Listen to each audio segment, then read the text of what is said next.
What's up, Rockstars? Welcome to my review for Anastyr by Mythic Games. This has been something I have been pumped for, excited about. Before this even existed, I was excited about this game and for a variety of reasons that I'll get into very shortly. For now, let's just roll the logo and get straight to it.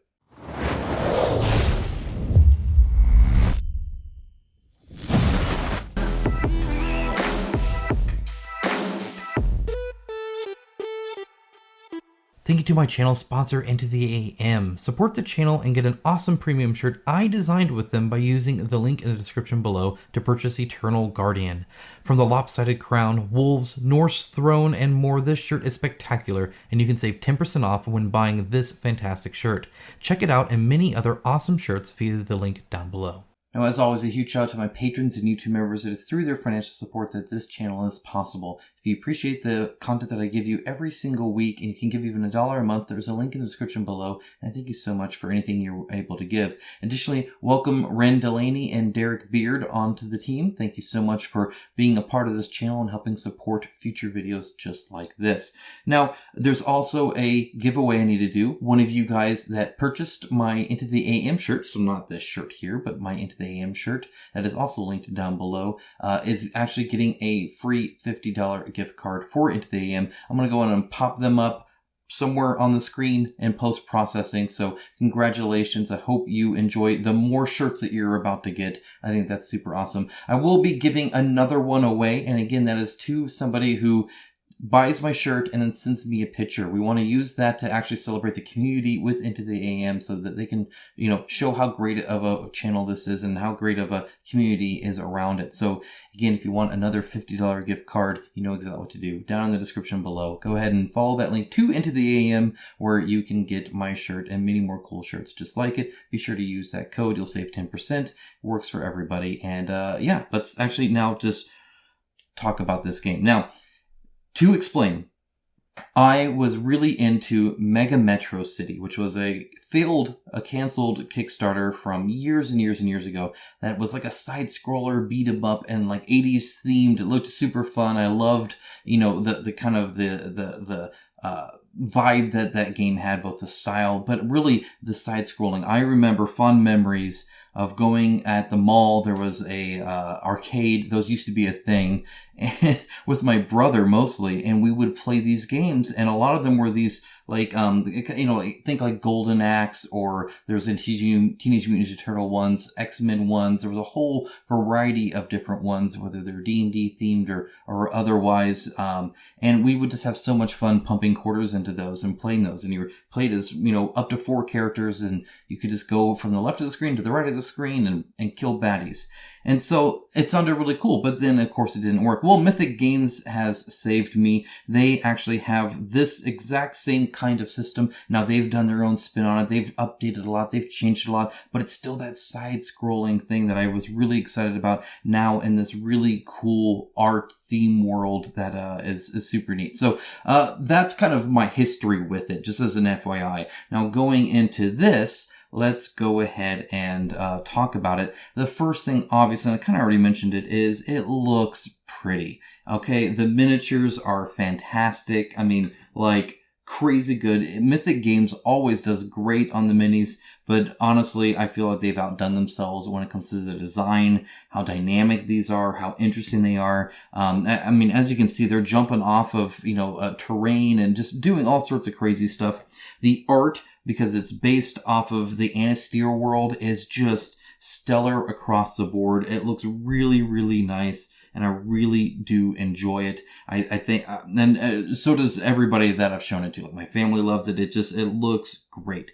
Everybody looks cool. I love it. And mad props for the different body type. I very much appreciate more body type representation than just a whole bunch of muscular dude and skinny chicks. So really do appreciate literally everything on this table. I think it's fantastic and is definitely a highlight. If you're going to be sitting here looking at this for hours and playing it, and you're buying it and it's expensive and you spend all this money on this huge game with all those components, I want it to look good. And I can safely say that it looks fantastic.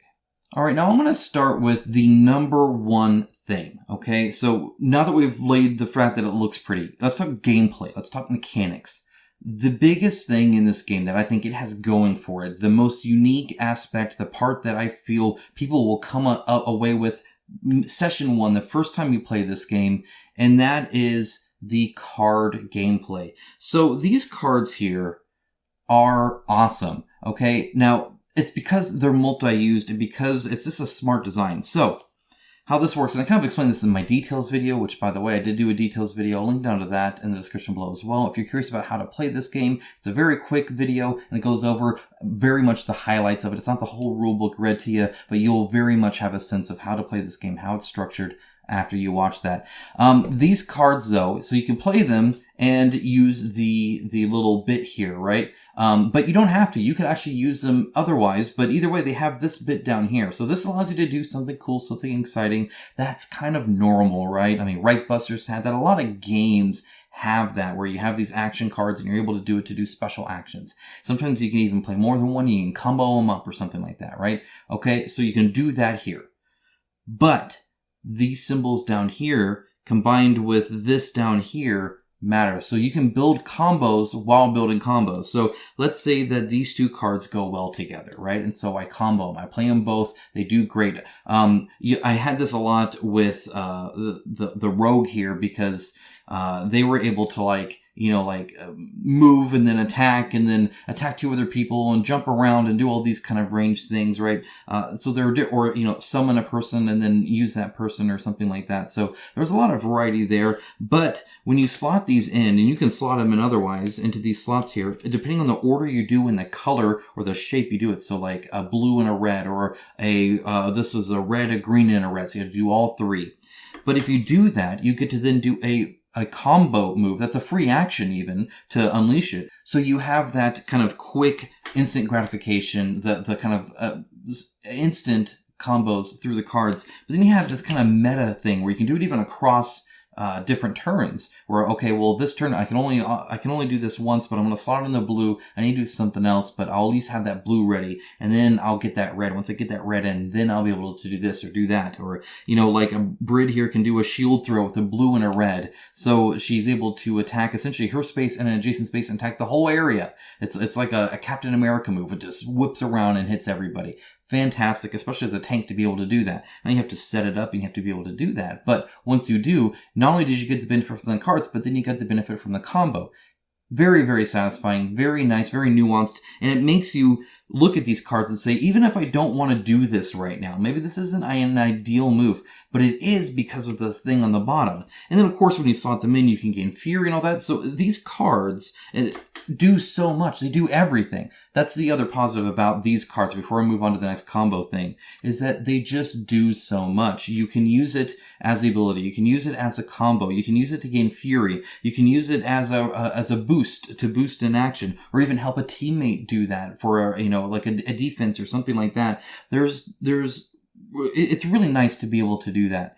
And I really appreciate that. There's another thing you can do with this, but I'm going to mention it in a separate thing as a positive, so I won't get to it now. But suffice it to say, these cards are the lifeblood of this game, and I must say that lifeblood pumps well. It is fantastic. It's very, very nice. Now, it's not just you, of course. You're with a team. Even when you play solo, you're playing with 2 people, and there are combos within the combos within the combo. So you're doing combos with these, which are in turn doing combos on your stuff, which in turn you can combo other things. For instance, I had a guy with a tough defense, right? He was just hard to hurt.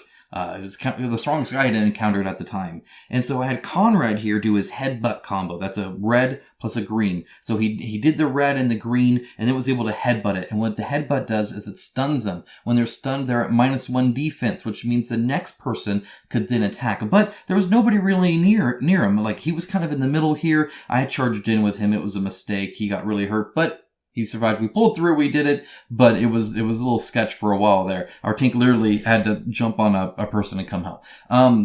This shaman lady can summon guys, right? So she's way over here, but she has something called Deadly Duo. Deadly Duo allows her to essentially swap places with her summon and then do a big attack with like a +1 to her attack, and it's a magic attack, so things are typically weaker against it. So what I was able to do is headbutt the guy, and then in my other character, so in the string of the turn, combo that, by then having her teleport over there to that. And all of that took planning, right? All of that meant that, I'm here and I'm looking at this and I'm talking to the people and, they can do this and okay, yeah, that sounds great. I'll try and do that. I have the cards that are available or whatever, or to get the deadly duo. And so, yeah, the headbutt will work and the tank will rush there to kind of help protect him and take some damage so that, he can just stay there and smash this dude's face in. And it was just really, really fun. Like, it was one of those things where I noted, I was like, I needed to write that down because that was so cool that's just how you play the game, right? I mean, it's really fun to have that player interaction. It's really fun to have such an easy concept of you can use these cards for a lot of stuff to then like combo out like that. And it's very satisfying. So I'm very much impressed with that. Like, it was really, really nice. Now, that leads me to that tease I had just a little bit ago around like, okay, what else can these cards do? And that is because I'm going to talk about how every single character here feels unique. Now, what do I mean by that? Now, obviously, they're doing the same sort of actions, kind of. And, of course, they also have a lot of shared cards. Like, everybody has a heal, everybody has a throwing dagger or a dash and stuff like that. But there are unique cards just to them, which are pretty unique. Plus, the combos are unique. Plus, the special ability is unique. Plus, their stats are typically unique. And even, like, they can have different health and stuff like that. So, there's a lot there. And that's not including any kind of, like, campaign-based growth, right? But what I really liked was how different they feel. For instance, so Pyra here was probably one of my favorite character. Well, very, very strong character. And I'll get to that in a moment too. But that's because one of the things Pyra does that nobody else does is they have these things like piercing arrows and blinding arrows, and essentially allows you to do different things if you combo them, right? Just like normal. However, it says stuff like this. While this combo is charged, in other words, while you have the cards there ready to use, but you don't use it, Pyra gets +1 to their attack. And then the blinding arrows, you can do the same thing. It's a red and a blue. And so they get a +1 to their defense if it's charged and you don't use it. So I ran with 2 reds and a blue. So red, and red, blue. So that they're both charged. And what that allows you to do is like really buff your character. Now, that might be a rule interpretation issue.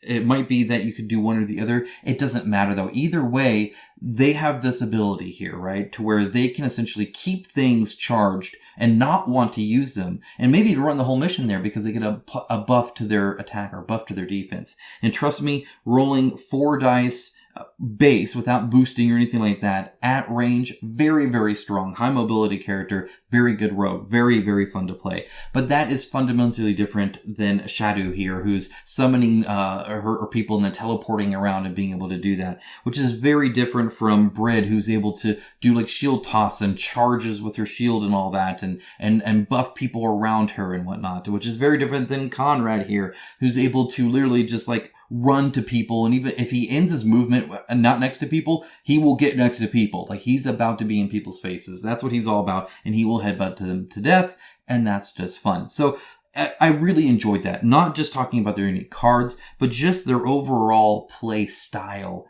feels very different, which was very nice.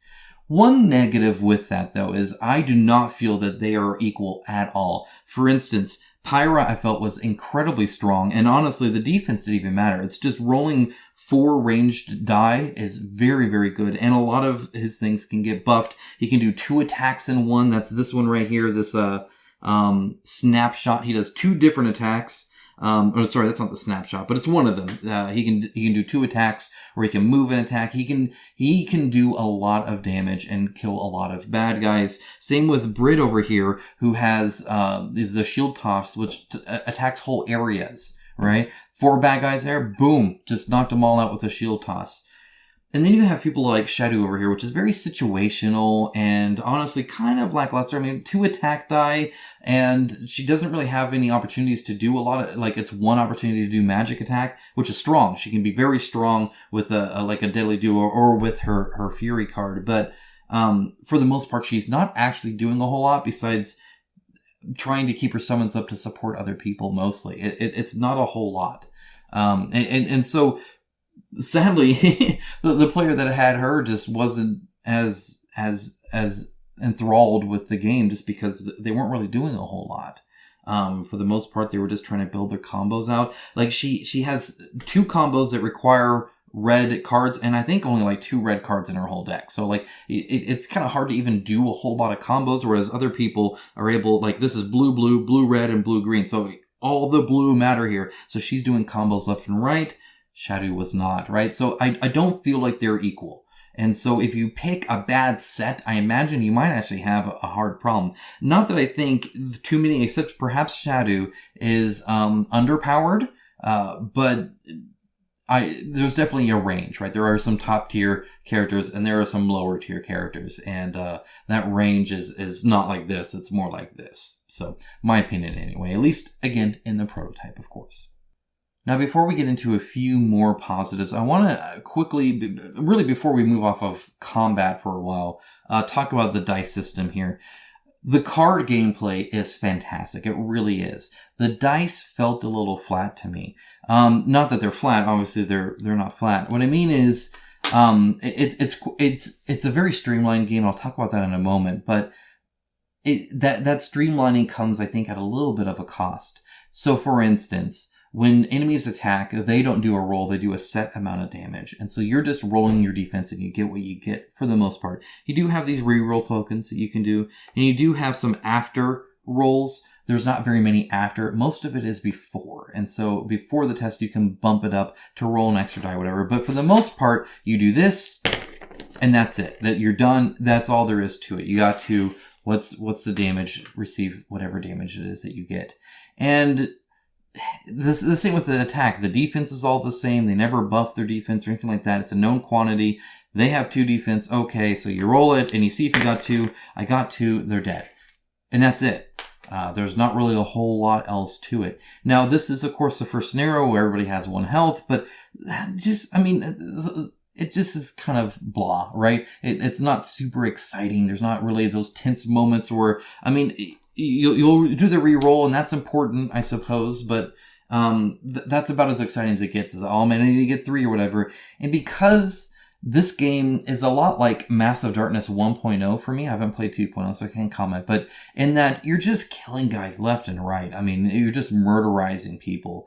The challenge doesn't come from an individual enemy, except for maybe some stronger, like veteran, non-minions, or even a boss or something like that. But, for these minions, I mean, you're just plowing through them. They might hurt you a little bit, but, you can heal up. It's no big deal. Everybody has a heal, and you, of course, can heal on your own on top of that. So you're just gonna slay through them. And that's fun, and that's, like, there's joy in that. But, yeah, the dice, not really super impactful, in my opinion. It was kind of lackluster. Great cards and dice.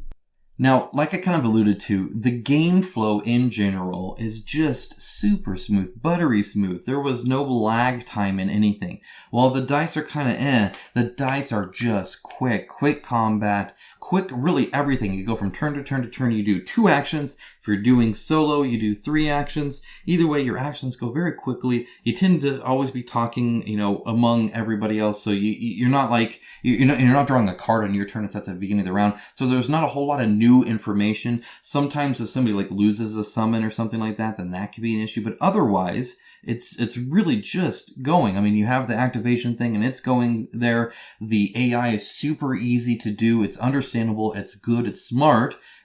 But it's not difficult at all. I was able to do it. I didn't even have to look up the rules afterwards. I was able to remember it easily from the rule book. And it just flows. It just goes. You do your 2 things. Then you go to the next person, they do their 2 things, go to the next person. Oh, it's an event. You draw the event, tells you a short little thing what to do, and then you move on with your life. And it's just like that over and over again. And I was very happy with that. There was no lag. We were constantly playing. And that's saying something. Nobody was like sitting there bored. It didn't take forever to get to their turn. Because the enemies like will all attack as a group, which is like, there's stuff like that that's nice. So it's like they're attacking them +1 per person kind of thing. Plus, they might have an ability like unity or pack or something like that. But it's just very nice. And there's a lot of things like that, like not rolling defense rolls for them or not rolling attack rolls for them. It very, very much speeds things along. And, I was very happy with the game flow, just how it felt going through. Buttery smooth already. Very, very nice. Nothing lagged it out. Now, as you're going through the motions, you're going through essentially a multi-stage adventure, and I really liked that. So, like in this one, this is the Jade Sea adventure, and there are 3 quests here. So you do this quest, and then you flip it over, and it tells you, okay, well now add this quest, which you do, and then you flip it over, and it's now add this, and then oh look, you won. And it could branch out if they wanted to. Now I don't know, I haven't played anything but this, but that theoretically it could be like, did you do that? Okay, then get 2A versus 2B or something like that. So there's a lot of variety with there. And the quests are quite different too. Like in this one, we had to place tokens on here. And then this one had a secondary objective. And depending on the secondary objective, different things happened. And then, quest 3 changed the structure a little bit. We stopped drawing spawn cards. And a person entered and, so stuff like that. So it was nice to see that variety, but the multi-stage things keep things fresh too. It means that your whole time, your whole session playing an adventure isn't the same thing. It's not, we have to do this and then we spend the next time doing that. It's, we have to do this and, oh, we came across a village. Okay, well now we have to go into all the different huts and, okay, well now we have to, defeat this boss character that came here. And like, that's literally this mission essentially. And it's nice to see that multi-stage so that, when you're approaching it, it feels one way. And then when you're in the town hut village area, it feels a different way. And then when you're fighting all the enemies that are already there, it feels a little bit different as well. And I really appreciated that. I liked the multi-stage process to that. That was very nice. And another positive, and I'm going to list this separately because games can do this in various ways. This one happens to do it with this, but it's a different positive from it. And that's the fact that you get story throughout. In other words, you don't read a block of story, play the game, read a block of story, play the game, right? It's not like you pause the story while you just do combat and then you read this. It's multi-stage like that. So you arrive there and then you get ambushed, and so then it talks about that, and then it notes that you see a person, so you're interacting with the person and you're doing that, and then you're taking your revenge and doing that over there. And I really like the fact that there's little story bits throughout the game session. It keeps you engaged. It makes it seem more believable. It's not like nobody's talking throughout this whole process. You're actively talking to someone or searching for things or, interacting with a bad guy or whatever. And it's enjoyable. It's nice. It adds a lot more to it than if I just read a big, page or wall of text before and then read a conclusion afterwards. Now there is a conclusion afterwards and there is a lead up, but there's those little bits in between. I really appreciate that. Okay, time for another negative. The items for me felt a little lackluster. They all break and I don't mind that. That's actually not my issue with it. My issue is that I always felt like I had a better option to do than use an item. There's a few where it's like, okay, yeah, I could use extra defense here or whatever, but just at least from the tier of items that I got here and how powerful I felt, if I'm not doing my, arrow raining, or boss sniping or, tank charging or shield tossing, move, then why would I attack with a dinky dagger that has like 2 dice? Like it's meh. It really is. They're situational. There's use for them. They're not useless, but they certainly lack luster to the point where I never looted this. You get loot from attacking enemies sometimes. That's nice. Free loot's always great. That's cool. I'm not going to spend a turn to go get some loot so I can get a dagger that'll break twice and give me a 2-die attack. Just not really what I found worth it, at least in this mission, for these characters. Okay, so this is a note. It's not a positive or a negative because I'm kind of both on it. Solo works. They have a very small change to the rules that allows you to do solo where you play as 2 characters and they're, essentially a lot stronger. And so the setup changes a little bit as well based off the amount of characters, but otherwise you're just kind of going through things and, you follow the same thing because you did that ahead of time. So, the solo is definitely playable and quite nice. However, one of the things I didn't like about it was that you get 6 cards versus 3, which is fine, except that means you're looking at 12 cards at any given time trying to decide what to play. And that just seems a bit heavier than I want to do. Plus, a lot of the fun I get is from doing combos with other people, not just making the combo myself. And the story is not like a Solomon Kane story or something like that. It's going to really, really invest me. So for me, this is a game that I want to play with my friends. So while yes, it's soloable, it's not what I would play for solo. So just a note there. It would not be my pick. Okay, I couldn't do a review without talking about the Fury cards. These Fury cards are awesome. They are so fun. You do have to build them up, and they build up pretty much throughout the whole mission. Like, I mean, if you're really focused on it, you may be able to do it twice in a mission, but I haven't yet. I've only done sometimes none at all, and sometimes just the one. But when you do, oh, it feels good. So, and again, it's a free action. Like, this Brid's one here is Longhorn Charge, and essentially what she's able to do is just plow through enemies and attack every single person on the way with a buffed up attack. And she can wipe out, again, whole zones, and it feels great. You get them all bunched up, and you line them up right, and you're like, okay, go charge. And it's just steamrolls right through them. Everybody's dead. It's fantastic. It's a lot of fun. It feels great. It feels good. And then, of course, you flip it over, and you're like, oh, man, I want to start charging up for that again right now. Let's do that more than once. So it's really fun to be able to do stuff like that. And again, they're all different too. So for instance, there's another character that can essentially like lift her sword up or whatever. That's what the art kind of applies. And like lightning strikes down wherever you want. And so you can just pick a spot anywhere on the map and be like nuking that spot. Which again, super great. Good against a boss or a mini boss or a tough enemy or something like that, or an area you don't like, or just something you can't get to, so you're out of range. Either way, it's very cool and thematic, and it makes sense, and the art helps, and the title of it helps, and it just feels good to pull it off. So there's a lot of that kind of stuff, which is just fun. I really enjoyed the Fury mechanic, and really the just fun can explain this game pretty much completely. If it's fun, this game is going to try to do it. That's pretty much kind of the rule of cool. Well, this is pretty much the rule of fun. Though there is one thing in this game that I found unfun, that I did not enjoy. And sadly, that was summons. I am a person who loves pet classes in board games and video games, anywhere I can get them. If I can have little pets do my bidding, I love it. I get a kick out of it. Perhaps that's why I always want like Necromancer and Diablo and stuff like that, right? I just want a whole bunch of skeletons and liches and, anything I can have. So obviously, Shadow, I was like, ooh, everything is revolved around summons.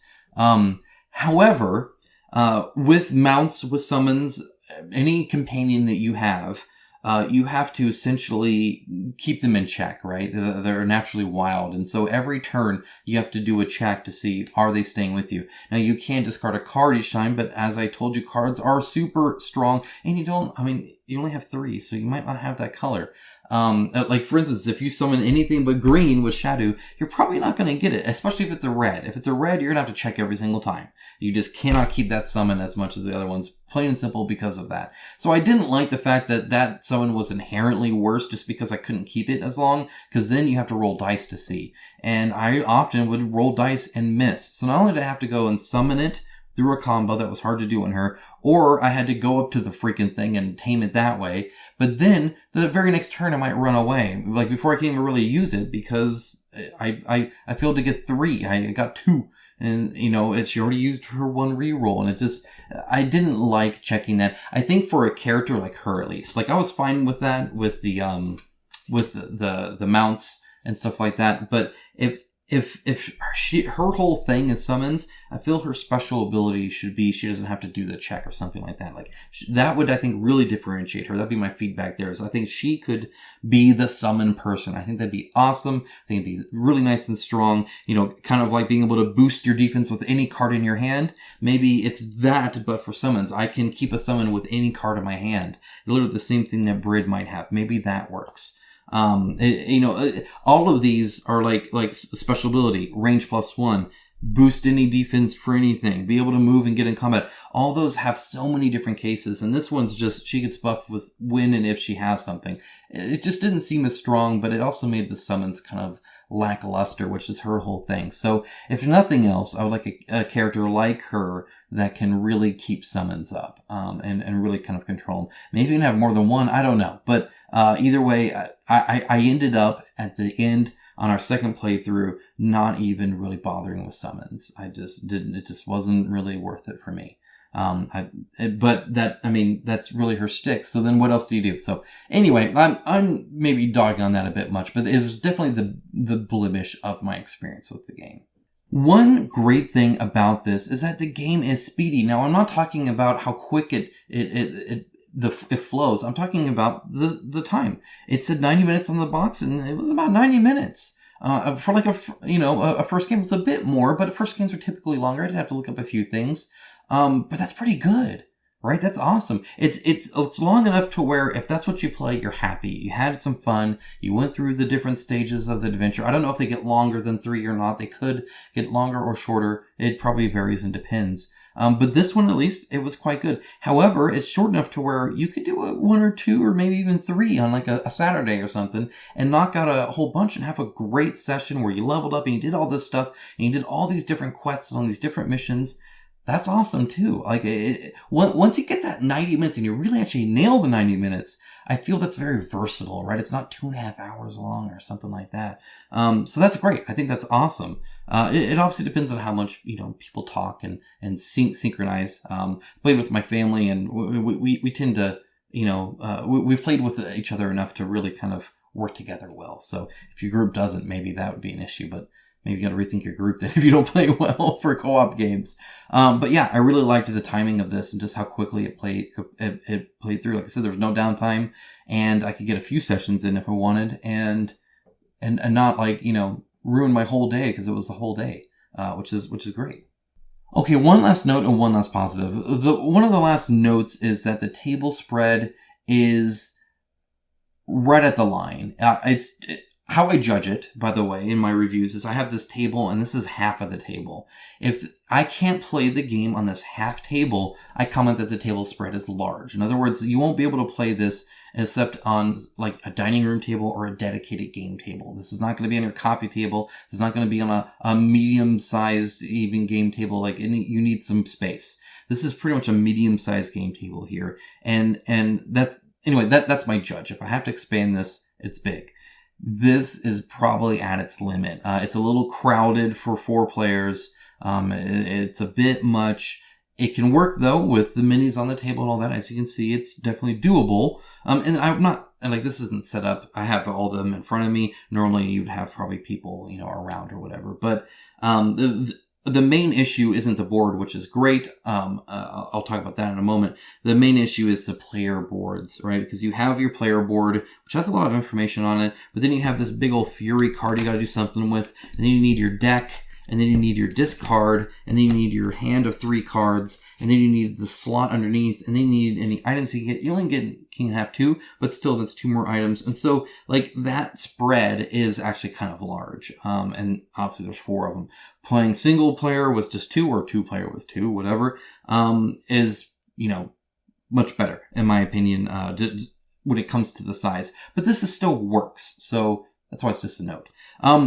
Quickly, the tiles not moving, fantastic. I love that. Like they move, but I don't have to rearrange anything. The size is the size, and it's always this size, and I can place everything around it knowing that as a known quantity. Very helpful for any kind of dungeon crawl-like experience to know exactly how big the map is going to be so that you can plan accordingly. So that's very nice. My last positive for me really is this guy right here, the rare beast. So when you're spawning things in, it's pretty known what the enemies are. Like it tells you this enemy here, this enemy here. For the beasts, how they come in is they can come in kind of a random location, but you roll a die, and depending on what you get, you will get a different beast. So there are common, uncommon, and rare beasts. And it kind of tells you that in there. So depending on your location, it might be rare, but then later on down the line, it becomes common. But it's very cool to get that rare or even an uncommon. It makes you feel kind of neat. And play session to play session, especially in a certain zone where it sounds like that's going to be fairly static. It's cool to get something new and different. And oh my gosh, a freaking wyvern came. Yeah, I'm going to freaking get that as a mount, because I haven't even seen it in this level before. And that's super cool. So I really did enjoy that. It was a nice little touch. that I think did quite well. There's a lot more I could comment about the game, about the keyword differences and the buffs and variety with enemies and how they act different. Where some are like packs and some this guy here. Where is he? Oh my gosh, this guy here. He won't get near you because he's ranged, but he'll come and drag you in. He's like the slaver guy. He's got the little noose thing going on. Stuff like that's very cool. The assassin can hide around other enemies. But I'd be here all day telling you about every little bit and every little thing, the secondary quests and all that. And for the most part, I think you get the drift. I really enjoyed this game. It was a pleasant experience just about every single moment, minus the summons.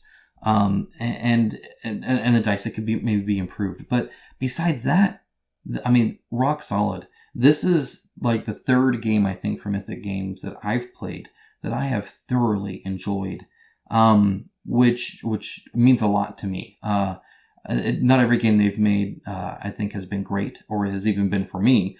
But Solomon Kane was awesome. Six Siege, awesome. Anastyr, awesome. So yeah, they're getting a lot of my money lately. But I really did enjoy this a lot.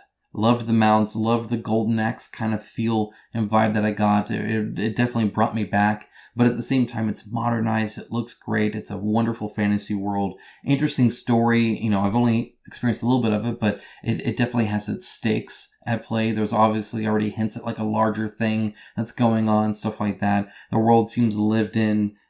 It's just a fun time with friends and family. And that's exactly what I wanted out of Anastyr, and it's exactly what they gave me. So that's it. That's all I had. Again, obviously, you can check out the page. It's linked down in the description below, along with those other links I mentioned before. If you have any questions, feel free to ask. I'd love to chat with you about it. And with that, I'll let you guys go. Have a great day. Have a wonderful rest of your day. Talk to you guys again very soon. Bye, guys.